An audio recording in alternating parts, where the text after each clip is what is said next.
It may surprise you to hear that I'm not actually a lawyer. So although we're going to be talking about regulation, about frameworks, about things which are going to become law, I need to point out to you, this is not constituting legal advice from Citrix, so you can't sue them, and it's not legal advice from myself, so you can't sue me.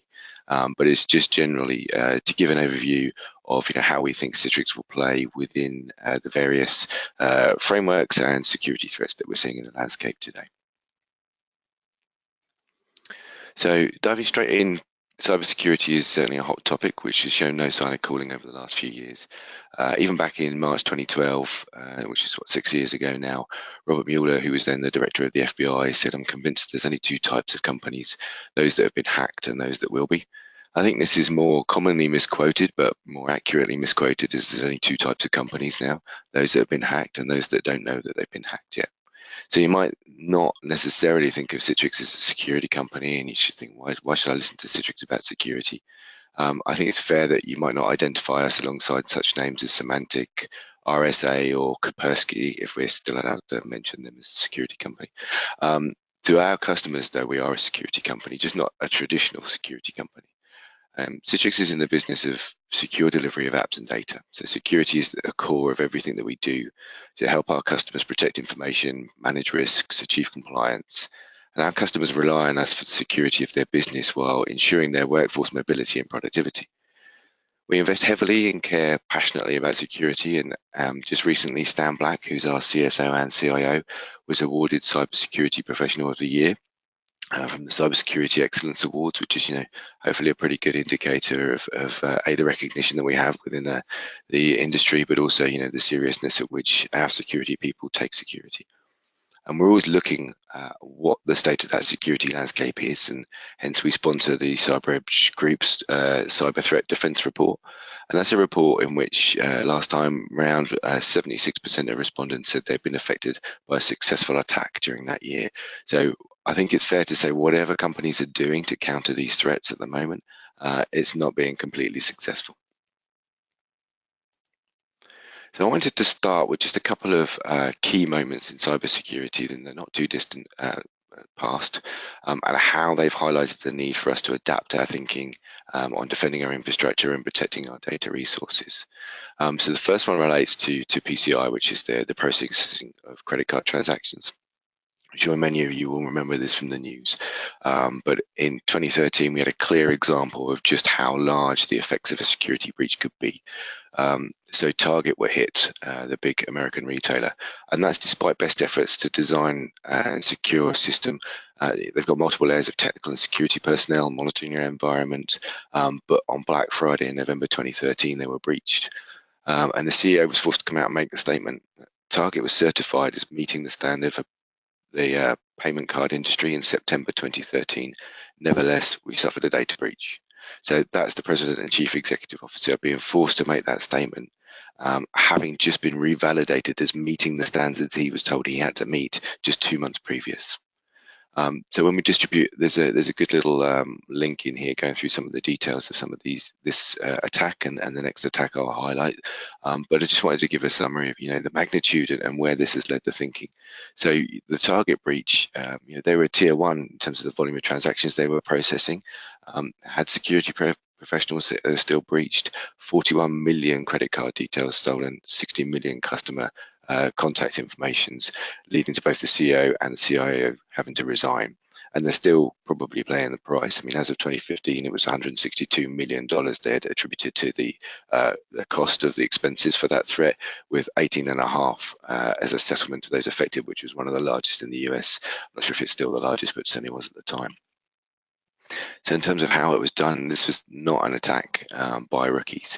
So they start off by hacking, someone that's vulnerable. In this case, it was a partner company, and a simple phishing email duped at least one of this company's employees to opening a file which downloaded a variant of the Zeus banking Trojan, which was used to capture some credentials of the Target partner portal, and then they could get from the outside inside using valid credentials.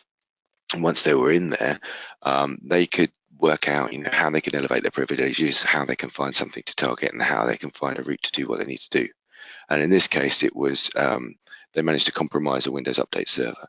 So all of the cache registers used by Target were based on Windows XP embedded. Once they compromised those and delivered malware to those, they used those then to deliver the malware to the card readers, which are Linux-based. Now, these card readers encrypt the card numbers before transmitting. So, the level of skill these guys had was to inject a malware which would actually scrape the information out of the memory of the card reader before it was transmitted so that they could see the number in the clear. And then just to add an insult to injury, these devices are not connected directly to the internet. However, they were connected to an internal network which had a server which was, and hence the company's own internal IT infrastructure was used as a staging point to exfiltrate the information. So that's, an example of how a PCI compliant customer can be impacted. Question that we often get asked at Citrix is Citrix a PCI compliant company?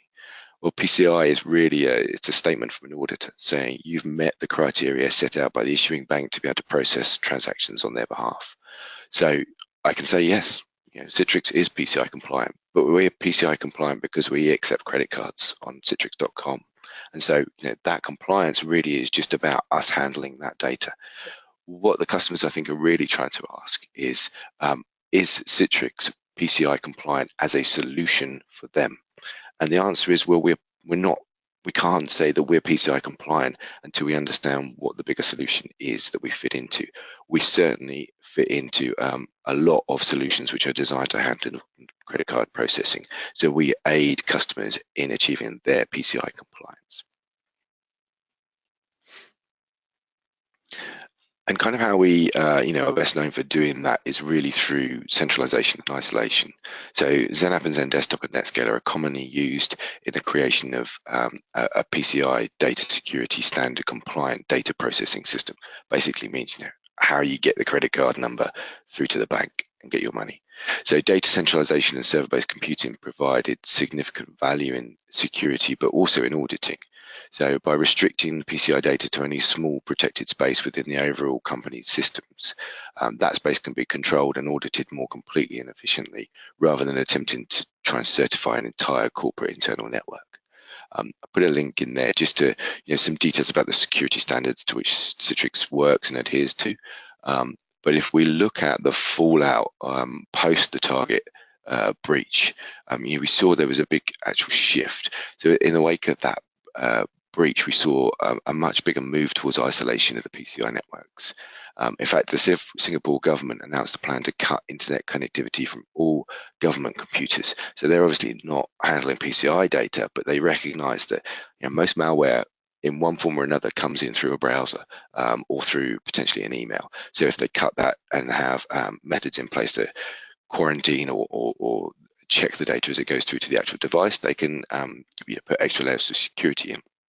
Fujitsu Japan actually created a web isolation offering for, I think it was Japanese banks, which involves XenApp as a key component of that. Citrix itself now has a cloud-based secure web service to keep that browser traffic completely away from your internal network. But we also saw a momentum increase to non-persistent desktop and server images.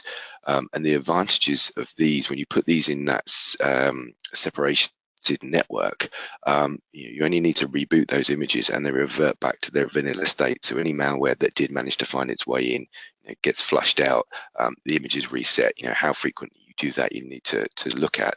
But it kind of gives you an extra, again, safety net. Let's keep these machines clean and free of the malware, which would potentially be able to find a way to exfiltrate the data. So the separation of the networks was achieved in conjunction with NetScaler in a lot of cases, and the ICA proxy capability that we have. But NetScaler also has a web app firewall, which provides protection from threats that operate at the highest levels of the computing stack. So, up near the presentation and the application layers. And through doing this helps customers enable the new PCI DSS 3.1 compliance, which is one of the latest standards. So I've included a couple of links there, again, specifically about how the technologies are deployed within that PCI environment and how that DSS PCI compliance is achieved.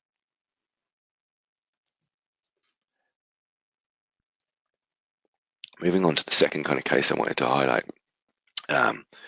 It's more recent, but just as scary in terms of scale. SWIFT is the interbank money transfer system. Um, Back in 2016, an attack was made to exploit the SWIFT interbank system, and this attack, they could see, what the attackers were trying to do, and it would have been, if successful, a $1 billion heist. It was actually stopped at around the $81 million mark, due in part to a misspelling of the World Foundation as foundation in a transfer order. But it was extremely clever in how it was put together, and it was more than just exploiting a vulnerability in an operating system, or getting a user to start a macro. Although that's kind of how it happened. It was initiated as a transfer request from Bangladesh Central Bank to the New York Federal Exchange, and it was timed to begin on a Friday, just as because Bangladesh, being a Muslim country, that's the start of their weekend, so their offices were closed for the weekend. By the time the transfer request lands with the New York Fed office, you're getting into Saturday and Sunday when the office is not manned, so there's much more in the way of automated processes.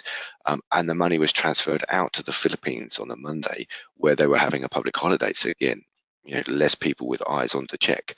I've put in a link for the kind of, blow by blow, how exactly they scheduled all of this to happen on the types of tools they were using. But most people, I think it's fair to say, suspect that it was perpetrated by North Korea and the Lazarus hacking group. But it started ever so simply. The initial breach was an infected macro-enabled Word document as an attachment, which as soon as that was opened, it downloaded Dridex, which is the malware that was then used to ultimately capture the bank's credentials for payment transfers.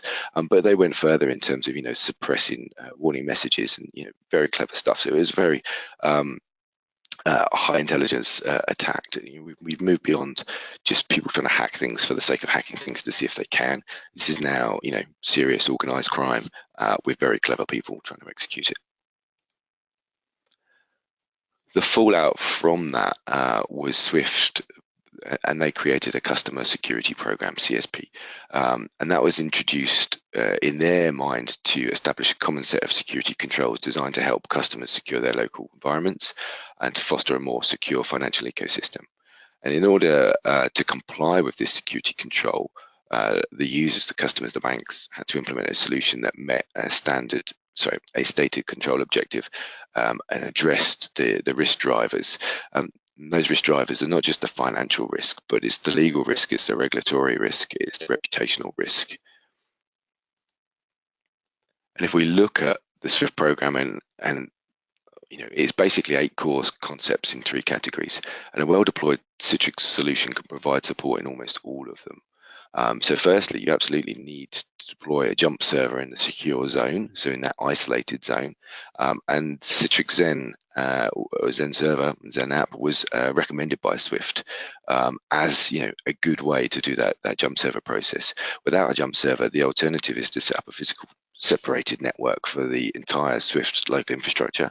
And not only being expensive, this is just not practical when you have lots and lots of branches. So it's nearly impossible to do that for remote locations. Secondly, the know and limit access component, which is to adopt a zero trust model of information security. So context-aware security policies can block malicious traffic before it ever enters your network, which reduces the attack surface that you have to defend. So before you provide access to Swift, the Swift client or the Swift GUI, you want to confirm where the user is connecting from and what's the state of the device that they're using, based on various factors such as network, antivirus, state, or domain membership. You can decide to completely prevent access, limit access to certain resources, or apply more restrictive sets of policies on the resources that are being accessed. With Citrix NetScaler integrated with your existing identity provider, you can enhance the authentication process by changing the question from a simple "who is there" to "who is there and where you're coming from and what device you're using." And this enables you to also block brute force login attacks by allowing certain users to log in from certain IP addresses only. You can ensure least privilege as a default with App Locker application whitelisting to limit applications which could possibly run on the servers. And our smart access and smart control features fortify your authorization process. So you can use a granular process and policy to define what users are allowed to do, what resources they have access to, and assign network privileges before reaching the business application. So we also play in the detect and respond space. We have Citrix Director, which is monitoring security logs to identify users who abuse and exceed their access, to identify anomalies in credentials, or to access anomalies in credentials used to access fund transfer systems. So that might be just an excessive amount of login to the system at an unusual time. All Swift sessions can be recorded and available for audit when required, and Citrix Farm administration activities are also logged separately into an administrative logging database. Citrix Director monitoring records all login attempts to the Citrix platform, as well as all historical session information. And with Citrix HDX Insight, we can actually see inside the protocols that we're using to do the transfer to give visibility that enables exceptional user performance, but real granularity in how we treat that session. And as I mentioned earlier, using something like PVS and a non-persistent image to host means that if an application abnormality has been detected, simply rebooting the affected host can reset the application into a known good state, as the operating system disk would be read-only. So putting those things together, this is the Swift example of a secure zone with their stack. So obviously very generic terms for the functions going on. But if we overlay how Citrix would look within that environment, you can see that we fit all of the requirements there. We use the smart access not only for the contextual access, but also controlling whether something like copy and paste could be used, or a local client or USB drive could be mapped. It's also an additional pre-authentication stage. So I mentioned checking the antivirus status, which we would call an endpoint analysis. And what we can do is, we can check, is that up to date? Has the scan been run? And if you fail that test, we can configure the NetScaler so you never even see the login page. You don't get to put any credentials in and try to get any further than that stage. You just get denied access completely.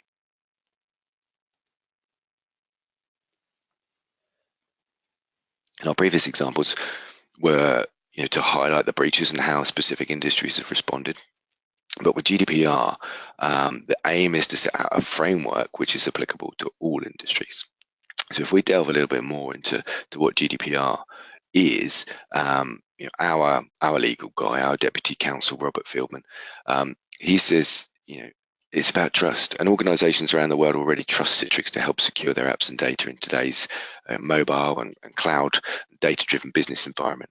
As a cloud-based company ourselves and a service provider, we're acting as an extension of our customers' IT infrastructure. So we're in a unique position to support our customers' GDPR compliance programs.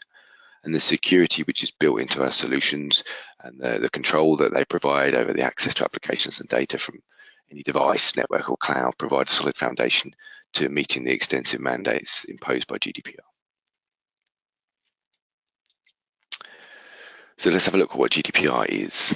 It's a regulation, not a directive. And that means, it's an important definition because it means it's going to become law, and it will affect the personal data of all EU citizens, irrespective of where the organization that holds that data is actually based. So we've not got long. 25th of May, if you've not started now, it's going to be a bit of a stretch to get there. But, I think it's something which everybody's known as coming, but we've just not understood the magnitude of it really until now. So a recent study carried out by Pomon on behalf of Citrix revealed that although there's an awareness of GDPR, there's still about a third of respondents who are not aware of GDPR, which is pretty alarming. And of those respondents, only half of those organizations have actually allocated budget towards tackling the issue. And the biggest concern is being the potential fines which can be levied.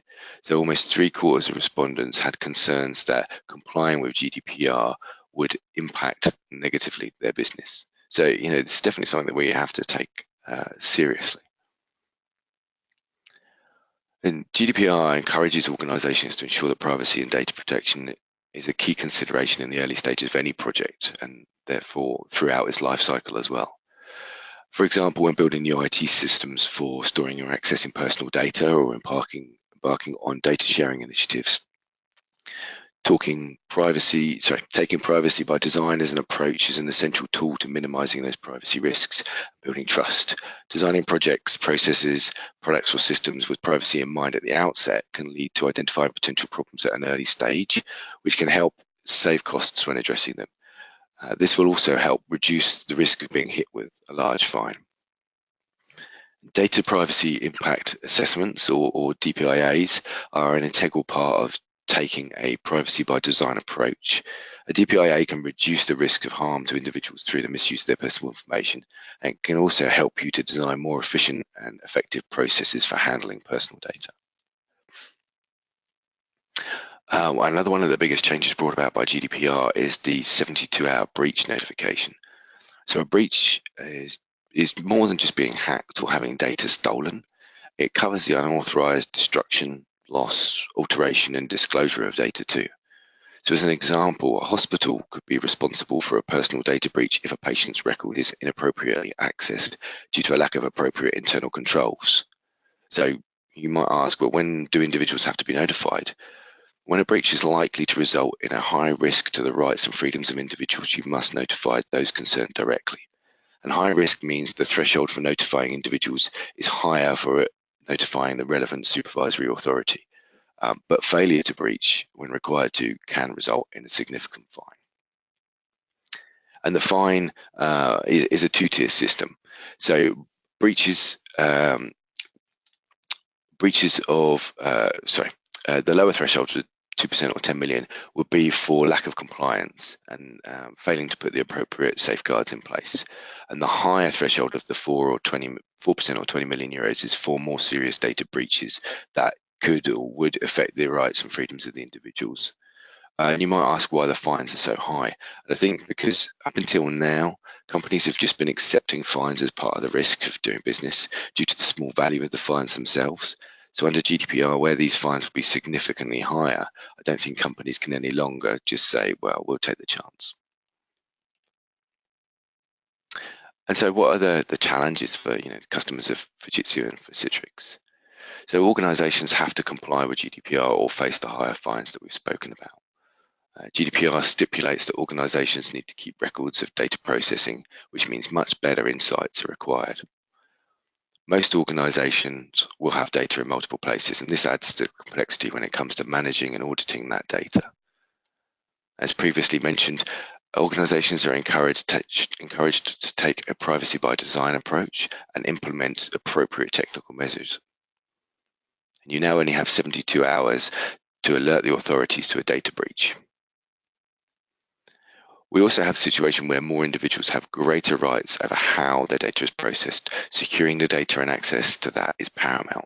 And depending on your organization's size and what you may be required and the type of data you might hold, you may be required to appoint a personal data protection officer.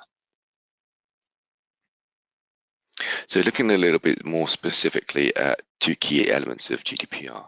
There's Article 25, which covers access control to data, and then Article 32, which relates to the protection and availability and the security of that data in rest and in transit. Implementing many of this required security enhancements in a traditional client-server solution architecture would prove challenging, and even if it is possible to achieve, it would be complicated, costly, and take a considerable amount of time to implement. So if we relate the premise of these articles back to the scenarios that I mentioned around PCI and Swift, you notice that this isn't radical new thinking. In fact, it's meeting many of the requirements.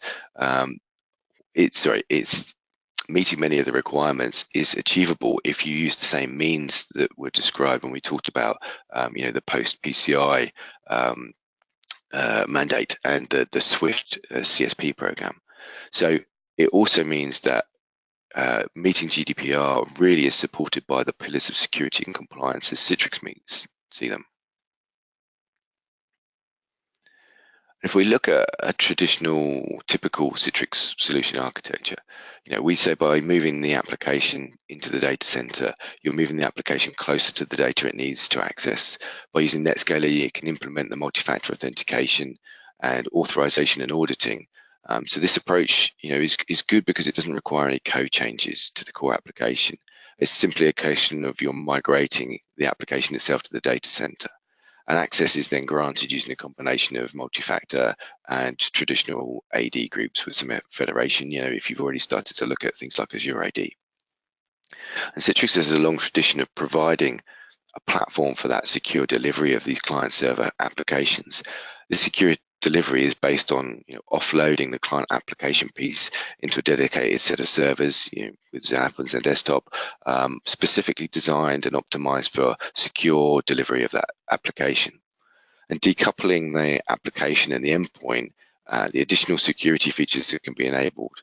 The advantage of this approach is that security features can be applied consistently.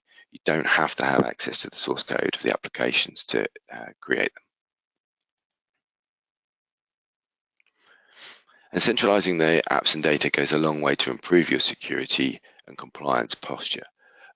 We talk about whenever possible, centralize the apps and data and look at things like containerization and inspection. And certainly containerization and inspection are much easier to do when you do have everything within your control within the data center. So looking at how those articles really sort of tie in with the things that Citrix thinks about in terms of our security. If you want to meet more stringent compliance, then you can do that through segmentation of your data as well. So we can have separate XenApp sites, isolating the more sensitive data from the more common data to make sure there's no bleed between them, as well as decreasing the risk of the unauthorized access. An example would be where customer health or financial records, as opposed to customer addresses and contact references, are held in different places. By then directing all the traffic through Netscaler, you can take advantage of context-aware policies to safeguard that sensitive data, but also step up the authentication to the more sensitive data if you so wish. Netscaler can integrate with many of the available multi-factor solutions, allowing you to ask users to provide an additional factor of authentication, such as a PIN, SMS passcode, or even biometrics to do that step-up authentication. In addition, providing additional security and helping with compliance, all administrative actions can be recorded in the same database for auditing purposes. When an application is delivered via XenApp, only the screen pixels really are transferred from the application server to the endpoint, and even that's via an encrypted channel. So the data, if we can call pixels data, is always encrypted, even when the application itself doesn't support encryption. With the data at rest, XenApp doesn't encrypt data at rest on the server or between the backend components of the application, such as the server itself and the database. But through isolating that unencrypted traffic and data, you can provide additional security until a remediation program can be completed to actually have that application encrypt its backend communications. What we are excellent at is providing this data isolation and protection. So, with XenApp, it's an excellent way of doing that to isolate, to protect, and control the access. Yet, when we do that, we still allow for secure aggregation through our storefront component and through the Netscaler components, which means the user experience remains simple and intuitive.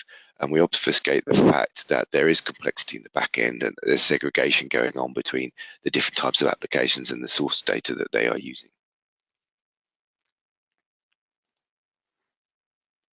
And so many of the points that we've touched upon up until now have really highlighted the benefit of XenApp and Desktop and Netscaler and centralizing and securing the applications and data within the data center.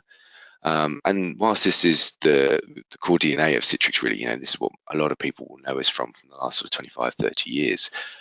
Today's enterprise IT doesn't solely exist in the data center.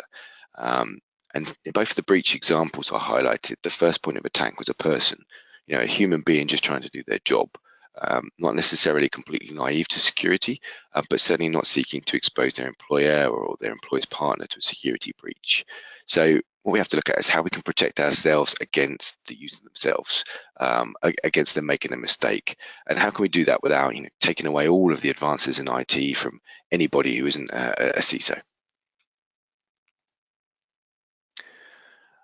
And so the trouble with that is that enterprise IT is hard and it's complex. I mean, Citrix and Fujitsu make a living out of this stuff, but there's multiple challenges that can't be ignored, else the businesses will either fail to capitalize on opportunities or fall victim to the ever-present threats. So against the backdrop of the current complexity in our recent survey, three-quarters of respondents agreed that a need for a new security framework was required to address the threats without foregoing the opportunity of the innovation. And so in Citrix's view, that's really what we call the digital workspace. And digital workspace protected and encapsulated by a secure digital perimeter. So, the complexity is really hard to tame, but this is where Citrix can most definitely help. I mean, on one side, IT needs to manage all of those devices and control the policies for access. You need to manage all of the apps and the need to modernize them, which we know, that's one of the biggest hurdles that IT organizations face today. But you also have to have full visibility, and that is the way to turn your company into an intelligent organization. So for the end user, for people at work, most important thing is the unified experience, enabling them to access their workspace. It needs to be familiar and fluid. From the moment they get into the workspace, they need to feel like they have access to everything that they need, and not realize that the security is there. The security needs to be protecting without being a barrier. And bringing together that visibility and control in a way that creates this new secure digital perimeter whilst enabling the easy access for people wherever they are around the world or whatever device they're coming in, to give them this contextual access to the apps and information and resources that they need. Whether it's cloud technology coming from one or many clouds, or whether it's a traditional on-prem technology, whether it's a mobile technology, or a mixture of all of these, they need to access it all in a simple contextual way. And that's precisely what we do with our digital workspace. And so in the earlier sections on Swift and GDPR, I hope I managed to highlight some of the ways in which customers could help improve security and control through centralization and use of our technologies. But looking at that as an overall message and being experienced in our industry as you are, and if you have any experience working with Citrix, I wouldn't be surprised if you thought that this was not a new story. And at a high level, it's not. Citrix provides a firm, secure foundation on which to base the digital workspace desired and required by today's enterprise customers. But what wasn't highlighted specifically, because I was talking about those individual cases, is some of the new capabilities and features which will play a part in those solutions or in security of the rest of the enterprise estate, that will go into making up this secure workplace and the secure digital perimeter. And some of you might not be overly familiar with our SD-WAN technologies or our single sign-on to SaaS application capabilities, our hypervisor introspection capabilities, our ShareFile product, our mobile management solution, which is now evolved into a unified endpoint management system, our cloud and hybrid services. And these are no longer isolated services built as islands of functionality. We've been driving hard to expand upon the deep insight within each product, but also achieve this visibility that I mentioned across the products and understand the relationship of those insights between them through analytics. And so we have a privileged view of what happens in the day-to-day actions and experience of a user in their workspace when they connect through Citrix. We know what they connect from, through, and to. And we have some really good tools focused on specific areas. But if you want to look in each of those, that's a lot of consoles and a lot of data, and no one can watch all of that all of the time. So, whilst we have these current offerings which deliver strong security analytics today, so things like Secure Insight and SSL Insight, Secure Web Gateway, the reporting that comes with ShareFile, the Director that I mentioned, and our smart tools, the proliferation of advanced and persistent threats and a new emphasis on even more rapid detection and mitigation of those threats meant that we needed a way to unite all the insights that we had from all of these products and inform the admin automatically when there was something that needed attention. And our first venture into this area, specifically builders analytics, was the NetScaler Management and Analytics, or MAS for short, product. And this focused on the NetScaler and NetScaler fronting applications with services and functions like load balancing or web app firewall or gateway. And within that product was the MAS App Security Dashboard, which promotes application security by generating a threat index score and an app safety index score.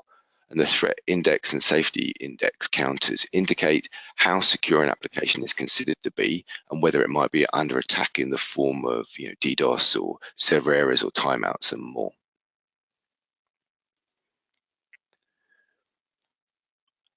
And so, I mentioned examples of the existing products delivering security insights and building upon the methodology and insights and experience that we gained from MAS. We've created the new Citrix Analytics service. This is a solution to bring together and correlate from the different perspectives, but deliver a unified view. And additionally, it contains AI and machine learning. So the Citrix Analytics is able to deliver a deeper insight and preempt issues and provide prescriptive actions to take. So, we're not just saying to the admin, there's something wrong. We're saying this is wrong with this person and this is what you should do. So data is aggregated and correlated from the multiple Citrix products.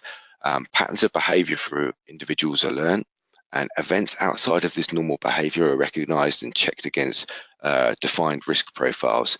And that could be something like a change in connection location, change in the time of access, an unusually high volume of data downloaded, or sensitive file, or increased number of sensitive files being accessed.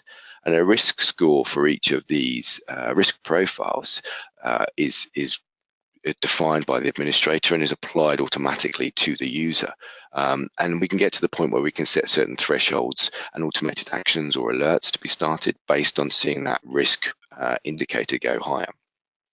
And an automated action could be something like terminating a session and requiring multi-factor authentication at the next connection attempt, regardless of the location or the previous trusted status of a device or user. Ultimately, it might result in the quarantining of a user to prevent access to all systems, applications, and data. But the important thing with the unification is that we can now act on an insight which we see within one product, but execute an action on another product. So, the case I gave about seeing an increase in access of sensitive files, that could be a report coming back from a DLP system, but we could actually force the user to log off of their Zen desktop session or their mobile device and re-authenticate with multi-factors of authentication.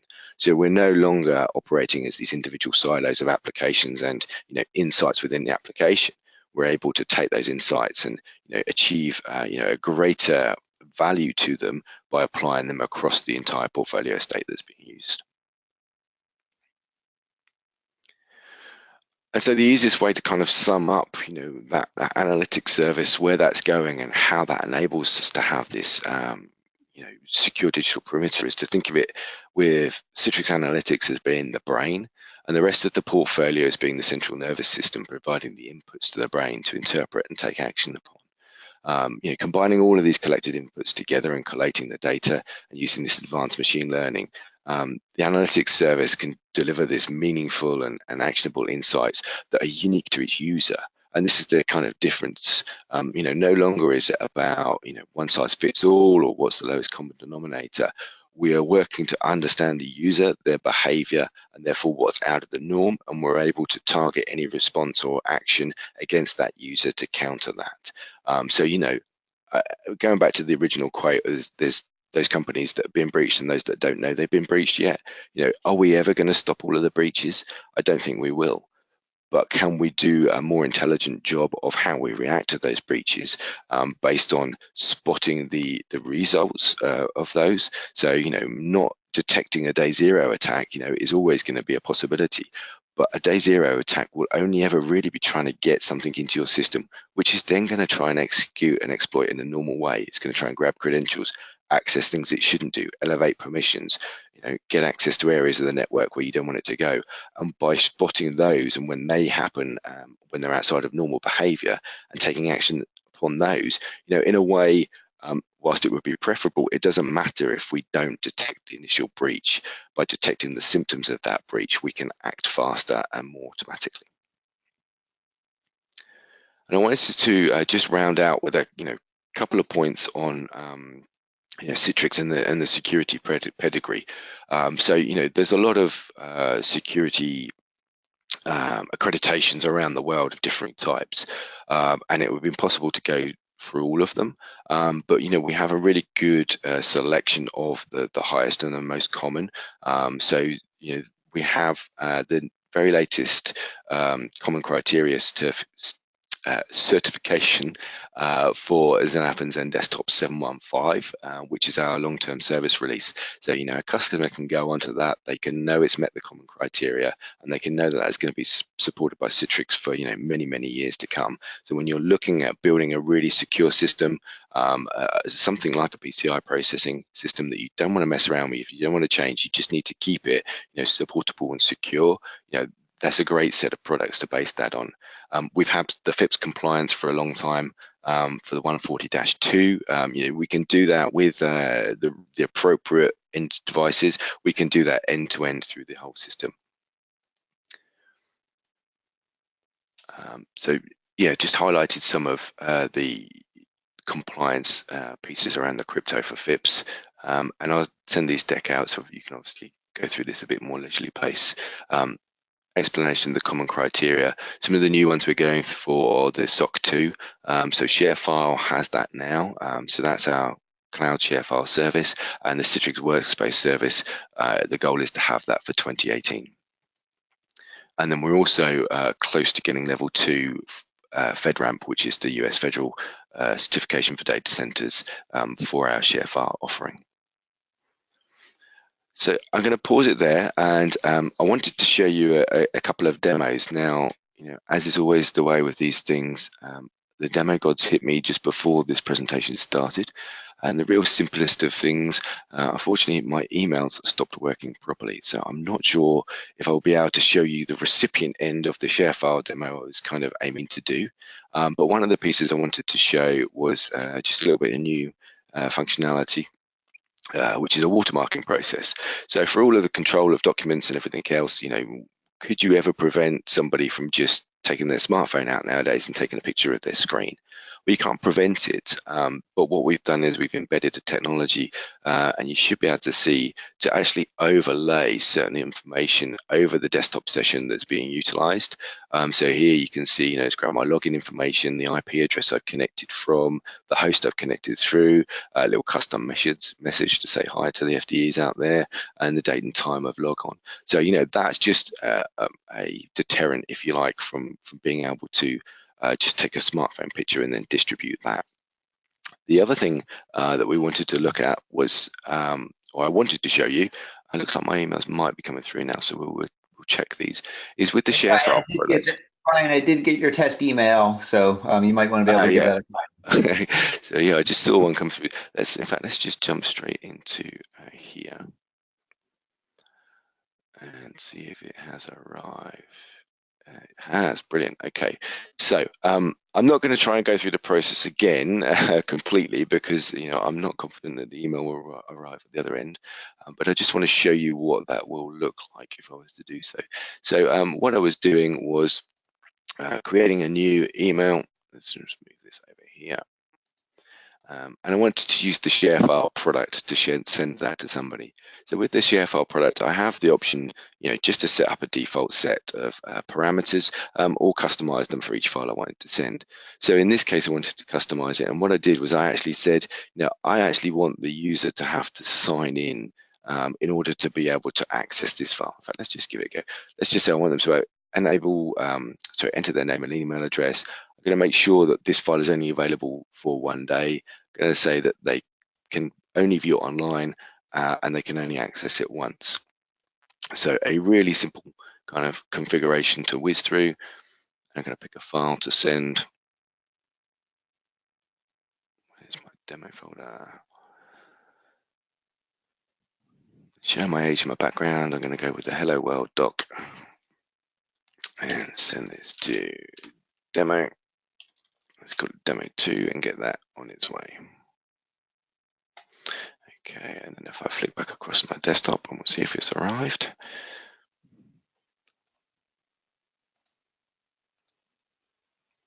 Nope.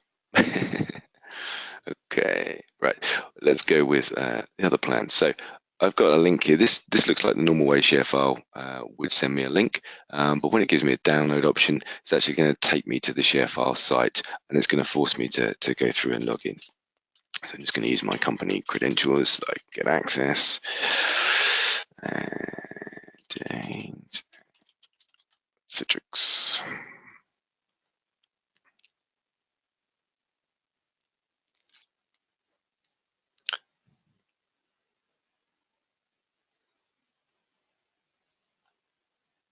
Okay, just a little demo file I've been messing around with. But the IRM features within ShareFile can actually go further. We can start to integrate with the Microsoft IRM stuff around whether stuff can be printed or forwarded, etc. The reason I wanted to highlight this is because one of the most common ways that GDPR is going to trip people up is by information being sent to somebody it shouldn't have been outside of the due process. And I don't know about you, but I'm guilty of sending an email and I didn't mean to send it, or to a recipient I didn't mean to send. And you in vain you hit the recall button, and it really isn't going to work, but you're trying to make yourself feel better. Well, if you're sending the information by way of a link through the ShareFile product, then what that enables you to do, because you're not actually attaching the document to the file. If I go to my sent messages here, so this was the one I sent. You'll notice I've got a revoke access button. So clicking on the revoke access button means I'm going to take the access away. And then when my users go to try and access it,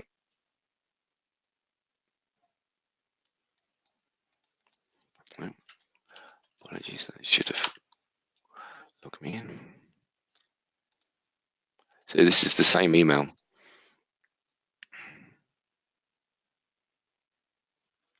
but it's now an invalid link, so I can no longer access the data. So with that, I'm not going to push my luck with the demo gods anymore, and I will stop there and see if there's any questions. I will go ahead and unmute myself. If anyone has a question, they can either type it into the question panel, or there's an option you can raise your hand and I can unmute you and you can ask your question live.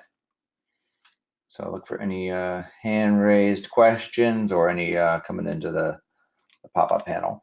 While we wait for those to come in, Brian, if someone needs some deeper information from the Citrix team about any of the security topics or the regulation, or really who to engage with, who do we recommend they reach out to? So I would say in the first instance, reach out to myself. Yeah, if you're not aware, are my contact details on the microsite, Scott? They are not explicitly on it, Okay. no, but I will make sure we just add those to the deck here, so when that's distributed, you've at least got my email address to contact me. And then we have, depending on exactly what the nature of the question is, we either have our consultancy team that can come in. We have product managers. If it's a question about a specific product, I can send you to links to information and white papers and stuff, which are a little bit more detailed than we've been going through here. I mean, obviously, I've just gone through this at quite a pace to give you an overview, but there are deeper dive sessions on kind of most of these topics. good. And this may be putting you on the spot with this question, bringing this sort of full circle back to the FDE community and what Fujitsu takes to market. Are you able to speak to how all of this and the Citrix solutions apply to some of the named services or solutions that Fujitsu does with Citrix? Yeah, I mean, so the VCS, or the Workplace Anywhere, the virtual desktop part of the Workplace Anywhere solution, it has the Citrix capability built into it. So that can be leveraged just as kind of desktop operating system, a desktop delivery mechanism, and you can just say, my digital workspace and my secure perimeter, how can I do that for a customer for a desktop transformation? I think where we could do more together as a company is with the likes of Baz, or the guys going out looking at application specific problems. I mean, if you're talking to a customer about a PCI compliance issue, If you haven't worked in the end user workspace, you might not have known about, desktop virtualization and centralization and the benefits that that can bring. So, it's not tagged to a specific offering, but I think that's the opportunity side of it. And then we're always, working with various elements of Fujitsu in Germany and Japan around how we integrate some of the hardware side of things. So, thin clients are a great way to access virtual environments. We are also working with the Palm Secure guys about how to get that as a recognized biometric method of authenticating, both into kind of a Citrix backend in terms of Zen app or Zen desktop and a published application, but also utilizing those the SSO to SaaS application that I mentioned. So, why couldn't, if you can biometrically authenticate into the NetScaler and the NetScaler can set up an SSO to Salesforce, then why can't we pass on to that biometric authentication as your single sign-on through into Salesforce? So those are the kind of things that we're continuing to work on. Good. Question coming in from the panel just regarding getting access to all of this content, both the slides and the recording. What we'll be doing after the words is posting the recording and the slides up to the microsite that you guys have seen access to via the newsletters. That's thecocreatedworkplace.com. Go to webinar. We'll also send a follow-up, so you'll receive that automated notification, and you should be getting a reminder, I believe, on Tuesday with a link to everything. We'll get it all packaged up the next day or two, but certainly have access to everything. And on there, on the microsite, if you haven't been to it yet, there's half a dozen or so really good resources that we've compiled, both from some of the Citrix architecture, but also some of the more neutral industry point of view on both the GDPR and some of the Swift things. So if you want to use that as a good resource to go do some deeper reading, just go over and visit the microsite.